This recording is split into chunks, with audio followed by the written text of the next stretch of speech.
your thoughts on last night's game. There's always this assumption, sometimes in sports writing we do a lot of assumptions. And even among the fans, Chepauk is supposed to be the fortress for the CSK. Doesn't seem to be any longer so. Yeah, I think it's not been a fortress against Punjab Kings. Yeah. Punjab Kings have enjoyed playing in Chepauk, and once again they proved that yesterday. Yeah, it has been a fortress, but off late that fortress tag I think needs to come off, because I think it adds a little more extra pressure on the players. Yeah. This is a new team. Yeah. This is a lot of new players, and CSK over the years what they have really thrived on is having a set unit for a period of 4-5 years. If you see from 2010 to say around 18, it's always been a set unit where they just make a few changes here and there. But if you see from last year to this year, there have been a lot of change. I think 80% of the team has changed. Yes. So, I think they are still finding their feet. I think they didn't play badly yesterday. It wasn't an off day, but they have to get 20-25 runs extra, and that's what was missing yesterday. They started off beautifully.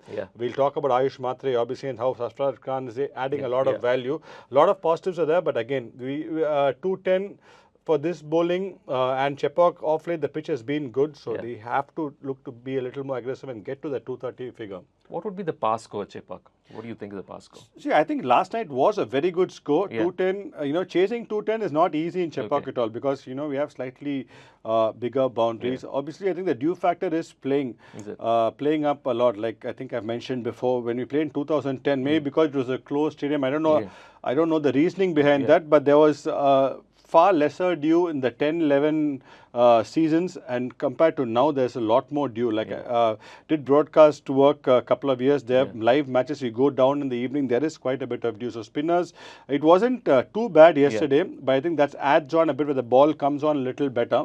So still 210, I think, is a total which you can defend, but I think we need that cushion for the bowling lineup. It's not a bad bowling lineup, but we need that cushion because that's where we lack a bit, I feel. Your opinion on the pitch, because there's always discussion on Chepauk. Is it a sticky wicket? Is it a bit of, because they always the assumption is that they prepare kind of spinning tracks and stuff like that. What is your thoughts on the turf yesterday? See, I'm not very sure about the guidelines with regard to BCCI. Are you allowed to really play to your advantage? Because in 2010-11, CSK played to the advantage. They had people like Ashwin, Muralidharan, two unbelievable bowlers. They had somebody like a Shadab Jakati really stepping in and bowling well. Suresh Raina used to come and bowl. So 140, 150 was the winning score. Those it worked really well for CSK. But can they do it now? Do we have the firepower with regard to the spin department? You have only Noor, but just think about a Muralidharan and Ashwin, and then I don't think spin is our strength now. We have good spinners. So again, I think Chepauk is a lot like other grounds where the pitch is flat and good. You have even bounce. It comes on nicely. And it is going to be an even contest between bat and ball, more in favor of the batters, I feel. But moving ahead, are they going to, try to give pitches which are a little slower? I think they will try it out eventually, but I think early on the season, Chepauk is going to be good for batting, no doubt about it. It's again gotten back to what it was. In between, there was a stage where Chepauk was a little slow and sluggish, but now again the bounce and pace is back, which is good to see.